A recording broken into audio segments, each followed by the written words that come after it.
मंडल के सभी सम्मानित सदस्यों को जय श्री राम। जय श्री राम। अंग्रेज ने एक भारतीय से पूछा कि दुनिया में इतने सारे खेल हैं, फिर भी आप लोगों ने कबड्डी में ही क्यों नाम कमाया। छात्र ने कहा कि कबड्डी में जब कोई अपनी मंजिल पर पहुंचना चाहता है तो सारे लोग पीछे से उसकी टांगे खींचते हैं और हमारे देश के लोग बस इसी में एक्सपर्ट हैं, इसीलिए कबड्डी में हम चैंपियन। ये तो बात सही है। वंदे भारत ट्रेन में आजकल मोदी जी ने ट्रेन चलाई है, वंदे भारत ट्रेन।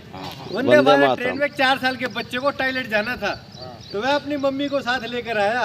उसकी मम्मी ने उसे टॉयलेट में बिठाकर दरवाजे के बाहर से पूछा, बेटा कितनी देर लगेगी। बच्चा बोला 5 मिनट। उसकी मम्मी ने कहा ठीक है बेटा, आराम से कर ले, मैं आती हूँ। 5 मिनट में अब बच्चा 2 मिनट में निवृत्त हो गया।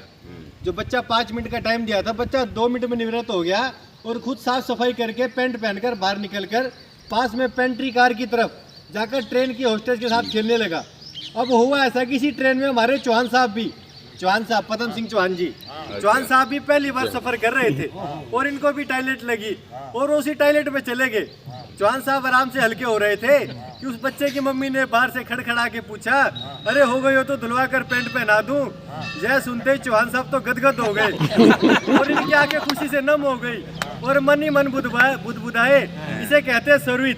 इससे ज्यादा और बेचारा मोदी क्या करेगा।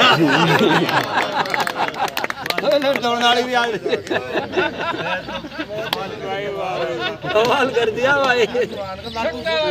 दोस्तों हिंदुस्तान बटा था 15 अगस्त 1947 में और हिंदू बटा 26 जनवरी 1950 में।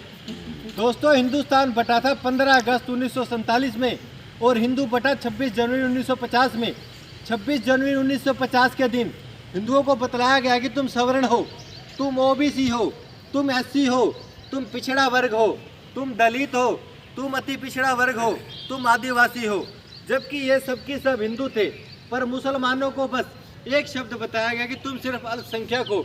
जबकि उनमें भी शिया, सुन्नी, अहमदिया, बरेलवी, अल हदीसी, हयाती, पठान, मुगल, धुंधिया, कुरैशी, सैयद, सिद्दीकी, ममाती, देवबंदी जैसे 73 वर्ण थे। दोस्तों जब इब्राहिम लिंकन भारत दौरे पर आ रहे थे, अमेरिका के राष्ट्रपति थे इब्राहिम लिंकन। दोस्तों जब इब्राहिम लिंकन भारत के दौरे पर आ रहे थे तब उन्होंने अपनी माँ से पूछा कि भारत से आपके लिए क्या लेकर आए। तब उनकी माँ ने कहा, वीर भूमि हल्दी घाटी से एक मुट्ठी धूल लेकर आना, जहाँ का राजा वीर महाराणा प्रताप अपनी प्रजा के प्रति इतना वफादार था कि उसने आधे हिंदुस्तान के बदले अपनी मातृभूमि को चुना। यह बात अमेरिका के book of president page number 65 में लिखी हुई है। वाह भाई, वाह भाई।